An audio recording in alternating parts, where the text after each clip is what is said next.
Noël, nom donné par les chrétiens à l'ensemble des festivités commémoratives de l'anniversaire de la naissance de Jésus-Christ, dit le Nazaréen, célèbre illusionniste palestinien de la première année du 1er siècle pendant lui-même. Chez le chrétien moyen, les festivités de Noël s'étalent du 24 décembre au soir au 25 décembre au crépuscule. Ces festivités sont le dîner, la messe de minuit, facultative, le réveillon, le vomi du réveillon, la remise des cadeaux, le déjeuner de Noël, le vomi du déjeuner de Noël et la bise à la tante qui pique. Le dîner, généralement frugal. Rillettes, pâté, coude de rouge, poulet froid, coude de rouge, coude de rouge. Il n'a d'autre fonction que de caler l'estomac du chrétien afin de lui permettre d'attendre l'heure tardive du réveillon sans souffrir de la faim. La messe de minuit. C'est une messe comme les autres, sauf qu'elle a lieu à 22h et que la nature exceptionnellement joviale de l'événement fêté apporte à la liturgie traditionnelle un je ne sais quoi de guilleret qu'on ne retrouve pas dans la messe des morts.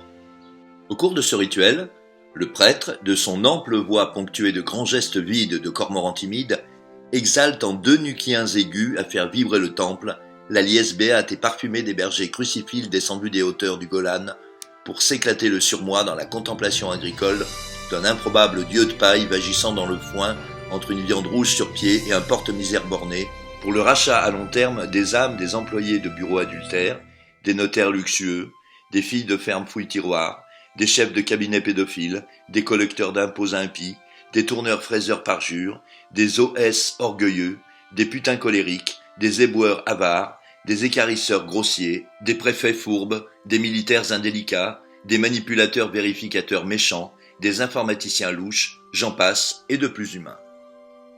À la fin de l'office, il n'est pas rare que le prêtre larmoie sur la misère du monde, le non-respect des cessez-le-feu et la détresse des enfants affamés, singulièrement intolérable en cette nuit de l'enfant. Le réveillon. C'est le moment familial où la fête de Noël prend tout son sens. Il s'agit de saluer l'avènement du Christ en ingurgitant à dose limite avant éclatement suffisamment de victuailles hypercaloriques pour épuiser en un soir le budget mensuel d'un ménage moyen. D'après les chiffres de l'UNICEF, l'équivalent en riz complet de l'ensemble foie gras pâté en croûte, bûche au beurre englouti par chaque chrétien au cours du réveillon permettrait de sauver de la faim pendant 1 an un enfant du tiers-monde sur le point de crever le ventre caverneux, le squelette à fleur de peau, et le regard innommable de ses yeux brûlants levés vers rien, sans que Dieu s'en émeuve, occupé qu'il est à compter les siens, éructant dans la graisse de Noël et flatulant dans la soie floue de leurs caleçons communs, sans que leur cœur jamais ne s'ouvre que pour flatuler. La remise des cadeaux. Après avoir vomi son réveillon, le chrétien s'endort, l'âme en paix. Au matin, il mange du bicarbonate de soude et rote, épanoui, tandis que ses enfants gras accueillent sur un sapin mort des tanques et des poupées molles à tête revêche, comme on fait maintenant. Le déjeuner de réveillon.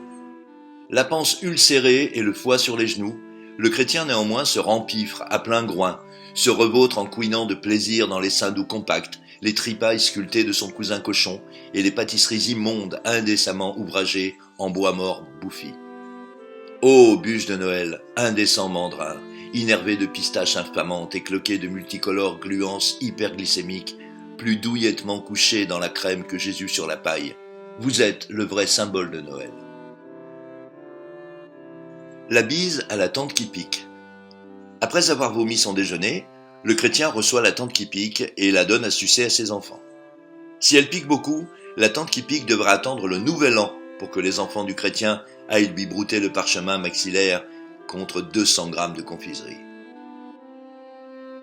Le nouvel an est l'occasion de festivités exactement semblables à celles de Noël, à ce détail près qu'il s'agit cette fois d'un rite païen.